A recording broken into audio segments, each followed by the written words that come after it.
the game itself, your emotions, you've played a lot of footy and you've played in some big games. Where does that rank in terms of wins and emotions after a game of football? Yeah, it was a first, so never played an extra time.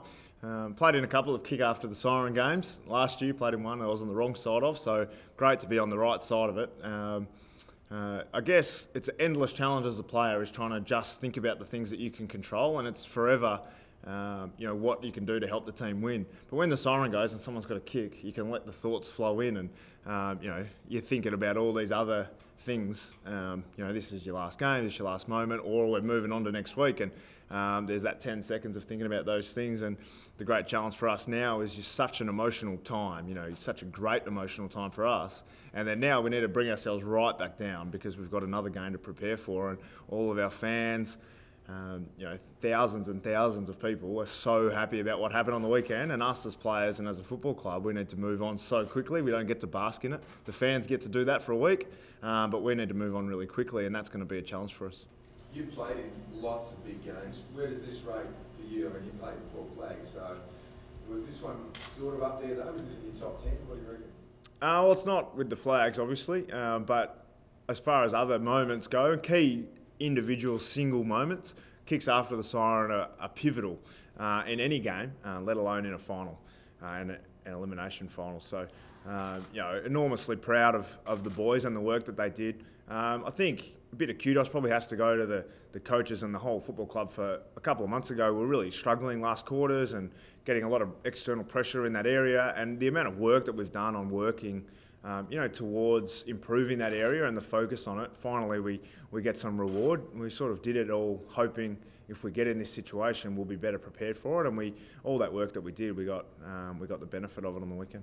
What was your message when the game finished? It was all tied up, about to go into extra time. You seemed to bring the boys in, and then you went over to the umpires. That just confirming which end you were going. And then what did you say to the players? A couple of things. I looked at both teams, and the siren went, and the scores were level, and there was this look of what happens now on both teams, and I just thought straight away there's a competitive advantage to be had right now.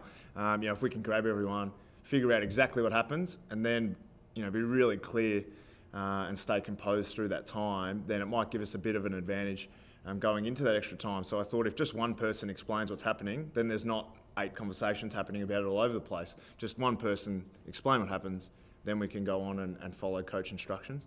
And I thought that was handled really well. It was obvious.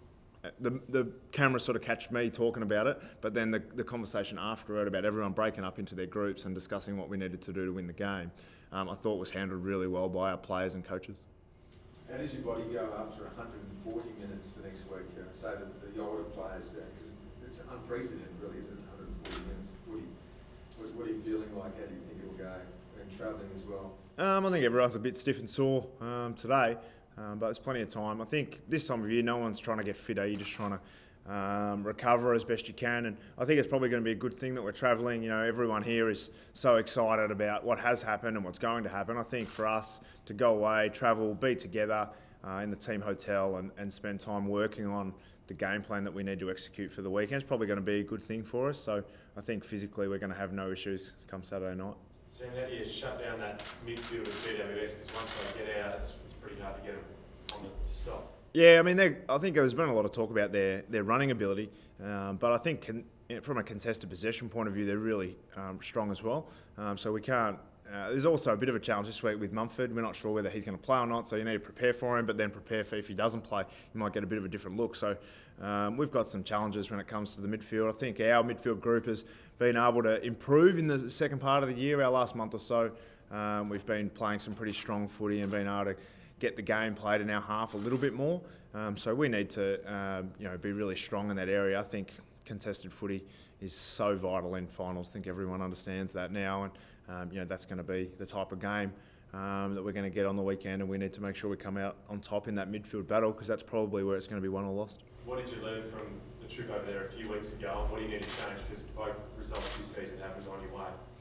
Yeah, when we played over there, we actually played okay for a lot of the game, and then they ran over us late. So, as I said, we've already done a lot of work on that area of our game, and I think the weekend showed that. So we've got a bit of confidence that we've done what needed to be done to fix up that area of our game, and probably it's been quite beneficial having that issue mid-year. So then when you get to this time of year, you know you've got that to call on. So we've done a lot of work on the last parts of our game and things that we can slightly change, whether they're tactical or mental, all those things. We know we're well prepared for 4-quarter games and maybe 4 quarters plus some.